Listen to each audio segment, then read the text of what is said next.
এবারে মাধ্যমিক পরীক্ষায় ষষ্ঠ স্থান দখল করে ঘোকসাডাঙ্গা প্রামাণিক হাই স্কুলের ছাত্র রৌনক মিত্র। সে এবারে মাধ্যমিকে 700 নম্বরের মধ্যে 692 নম্বর পেয়েছে। তিনি জানান সে বিজ্ঞান বিষয় নিয়ে পড়াশোনা করতে চায়। বাবা সুকান্ত মিত্র ধূপগুড়ি কলেজে শিক্ষকতা করেন। ছেলের এই সাফল্যে খুশি বাবা মা। রৌনক জানান এই সাফল্যের পিছনে বাবা মা সহ শিক্ষক শিক্ষিকারা অবদান রয়েছে। সকাল সন্ধে দুবেলায় পড়াশোনা করতাম এবং মনোযোগ দিয়ে পড়াশোনা করতাম। ভবিষ্যতে তিনি শিক্ষক হতে চান।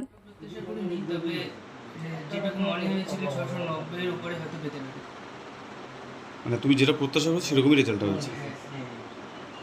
এই যে এত বড় একটা রেজাল্ট, রাজ্যে ষষ্ঠ স্থান, মানে এই যে তোমার নিজের পরিশ্রম তো আছেই, এছাড়া তুমি কাদের এই অবদান দিতে চাও?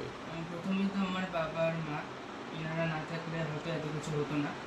পরবর্তীতে আমার বিদ্যালয়ের শ্রদ্ধেয় শিক্ষিকাবৃন্দ, তাদের প্রতিটি কথা আমাকে অনুপ্রাণিত করেছে।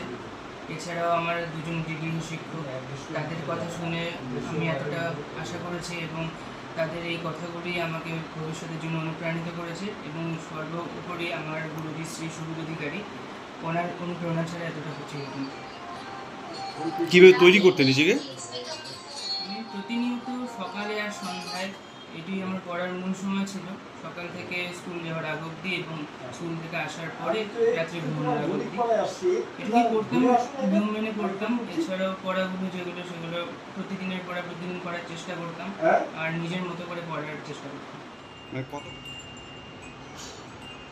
কি বলবো, জীবনে প্রথম একটা অনুভূতি ছেলের দ্বারা আমি পাচ্ছি, এরকম একটা ভাবিনি। যে একবার ভেবেছিলাম যে হয়তো র্যাঙ্ক করবে, কিন্তু 90-এর কোঠা পার করে যাবে এটা ভাবতে পারিনি। হ্যাঁ, তো যাই হোক, করেছে, ওর চেষ্টা ছিল। ওভারঅল খুব দারুণ তৃপ্তিদায়ক একটা অভিজ্ঞতা আর কি। কী বলবো। আপনি কি করেন? আমি কলেজে পড়ি। আচ্ছা, কোন কলেজ? সুকান্ত মহাবিদ্যালয়, ধূপগুড়ি। যারা প্রান্তিক এলাকা থেকে রাজ্যে স্থান অধিকার করেছে। বিগত বছরগুলোতে দেখা গিয়েছিল যে শহর এলাকায় হয়, কিন্তু এবার জেলায়ও প্রথম, পাশাপাশি রাজ্যে স্থান করছে। কি বলবেন? আমার অভিজ্ঞতাটা একটু অন্যরকম এই কারণ ও যে স্কুলে পড়ে সেই স্কুলে একসময় আমিও পড়তাম। আর স্কুলের টিচারদের সঙ্গে নিয়মিত যোগাযোগ ছিল, তাদের সঙ্গে অনেক কথা তারা শেয়ার করতো। আর ছেলের পারফরমেন্স অনুযায়ী আমার পদকটা একটু বেশি ছিল স্কুলে। টিচাররা আমার সঙ্গে অনেক কিছু বলতো, শেয়ার করতো, এবং তাদের অনেক এক্সপেকটেশন ছিল, প্রত্যাশা ছিল, এবং সেগুলোও বলতো যে যদি একটা আমাদের স্কুলে একটা র্যাঙ্ক হয়, হ্যাঁ, তো আমাদের স্কুলটা অনেকটা এগিয়ে যাবে। তো দীর্ঘদিন থেকে এটা আমাদের অভিজ্ঞতা যে এখানে সেই অর্থে র্যাঙ্ক হচ্ছিল না।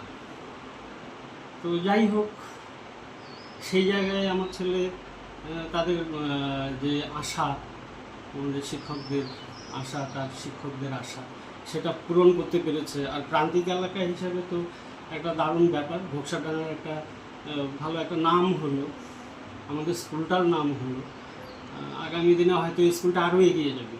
আপনার ছেলে পরবর্তীতে ম্যাথ নিয়ে প্রফেসরই করতে চায় বাবার মতো, কি বলবেন? হ্যাঁ, বরাবরই ম্যাথে ও খুব ভালো, সবসময় ম্যাথ নিয়ে পড়ে থাকতে ভালোবাসত ছোটোবেলা থেকে। আর বিভিন্ন রাইটারদের বই সলভ করা একটা আগ্রহ ছিল, মানে রেফারেন্স বই ও ঘাঁটতো, আমি ওকে এনে দিতাম, ও ওগুলো করতো। তো আমি ভাবতে পারিনি যে ওগুলো করবে, মানে করতে পারবে। তো সেগুলো করতে করতে ওর একটা আগ্রহ বরাবরই ম্যাথের প্রতি ছিল, এবং সেটা আরও বেড়েছে।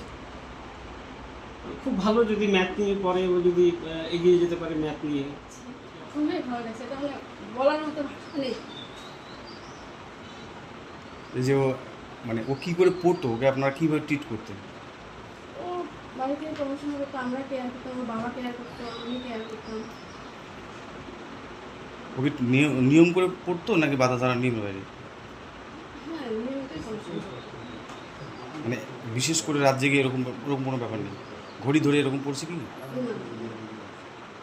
কি নাম আপনার বলবেন? শিল্পী দাস মিত্র।